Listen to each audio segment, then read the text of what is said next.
The annual Sprint Cup Series media tour hosted by Charlotte Motor Speedway came to an end on Thursday, and the event provided a preview of the things to come this upcoming season. Racing One was on the tour, and we bring you now our recap of the entire event to make you feel like you were there for the long 4-day journey. The tour kicked off on Monday with a luncheon with Stewart-Haas Racing.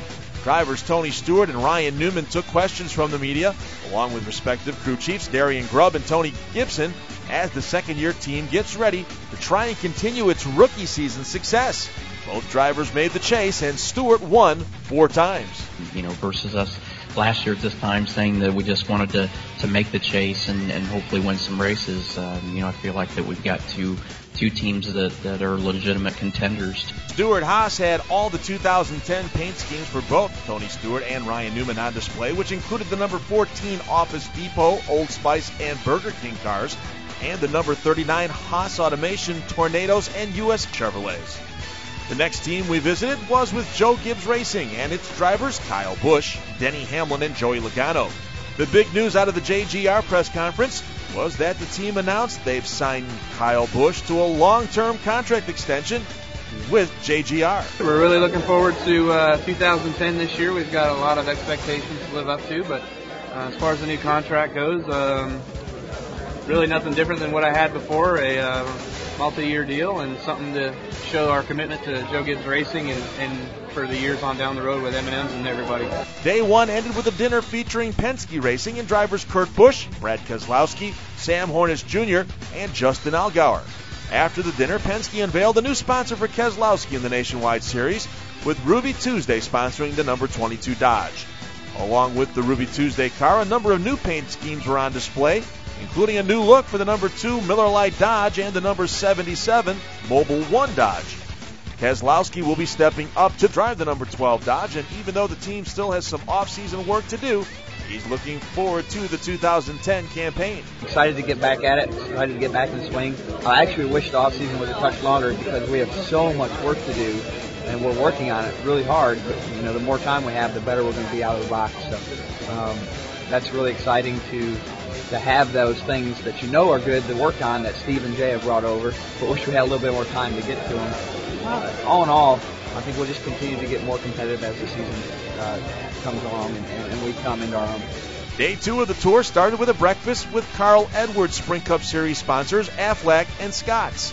There were 2 number 99 Fords on display, one of which was his primary Aflac car that will run the majority of the races this season, and the other being a special Scotts Turf Builder paint scheme that's scheduled to run in the Budweiser Shootout at Daytona International Speedway. From there, the media went to meet the drivers at Richard Childress Racing. That will include 3 full-time Sprint Cup teams, which is down from the 4 that they ran in 2009 with the subtraction of the number 07 car. Sprint Cup drivers Kevin Harvick, Jeff Burton, and Clint Boyer were on hand, along with NASCAR Camping World Truck Series rookie Austin Dillon and NASCAR Nationwide Series driver John West Townley. Both Dillon and Townley unveiled their 2010 paint schemes, with Dillon in the number 3 Bass Pro Shops Chevrolet and Townley in the number 21 Zaxby Chevy. Owner Richard Childress talked about Dillon driving the number 3 truck and being back with sponsor Bass Pro Shops. It isn't that we just gave this ride to Austin. He had to go out and earn it. That's what I've told him and Ty both. They had to go out and earn their way in the sport.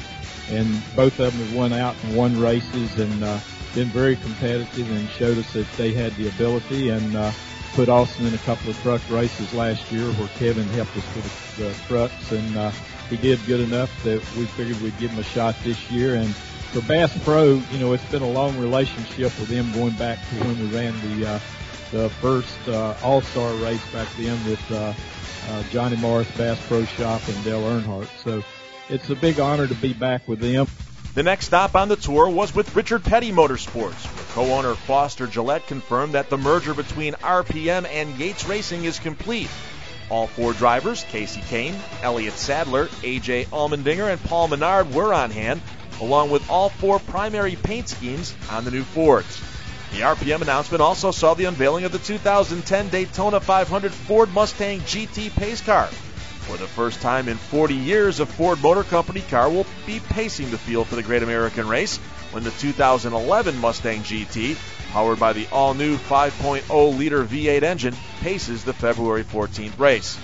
During lunch, Ford announced that they'll have 11 full-time Sprint Cup cars this season after Front Row Motorsports announced the addition of a third entry. Both David Gilliland and Robert Richardson Jr. will co-pilot the number 38 Ford, joining rookie Kevin Conway in the number 37 and Travis Quapple in the number 34. Bill Elliott will run a partial schedule behind the wheel of the number 21 Ford, with Motorcraft Quick Lane Tire and Auto Centers as the sponsor. The first half of the day concluded with Roush Fenway Racing. Team President Jeff Smith said that Roush Fenway is fully sponsored for the season and just working out the details on one sponsor conflict before making a final announcement.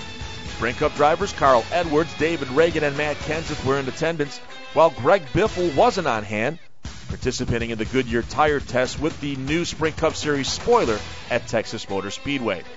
Nationwide rookies Ricky Stenhouse Jr., driver of the number 6 Ford, and Colin Brown, driver of the number 16 Ford, also met with the media.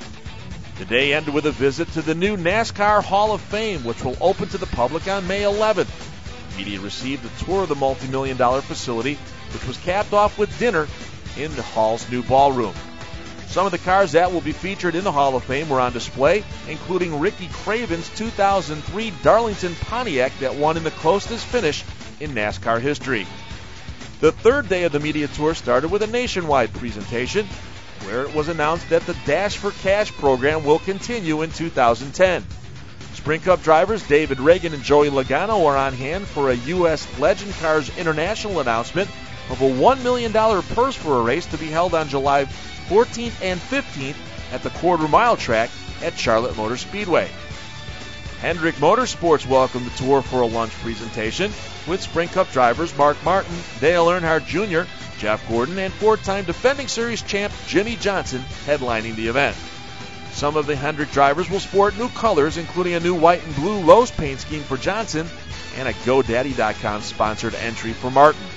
For Martin, 2010 will be his second full-time season behind the wheel of the number 5 Chevrolet, and after finishing second in the standings last year, he says the team will be even stronger in 2010.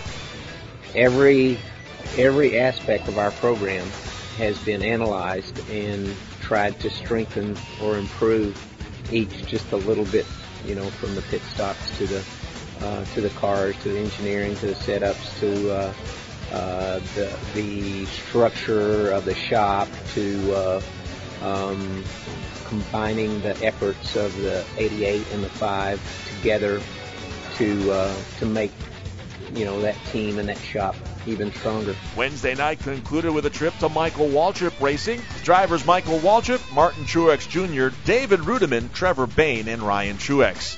Waltrip uncovered his new number 51 Napa Toyota. He'll race on a limited schedule this season. The final day of the tour saw major announcements from NASCAR and the NHRA. The biggest news of the day came in the last stop of the 4-day tour at the NASCAR Research and Development Facility, where a number of announcements were made.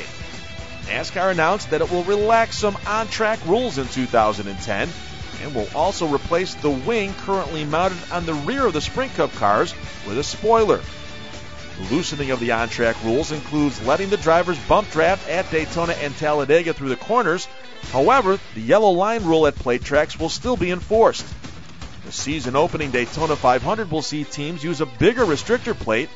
NASCAR also unveiled a Sprint Cup 2010 show car with the upcoming spoiler on instead of the rear wing. A full test is scheduled for Charlotte Motor Speedway on March 23rd and 24th. After the completion of the test, the rollout of the new spoiler will then be determined. It was also announced that Sprint Cup Series Director John Darby was promoted to Managing Director of Competition. He'll continue in his Series Director's role until his successor is found. The other big news of the day came from the NHRA Full Throttle Series and ZMAX Dragway, where it was announced that the inaugural March event at the facility will be contested in 4 lanes instead of 2.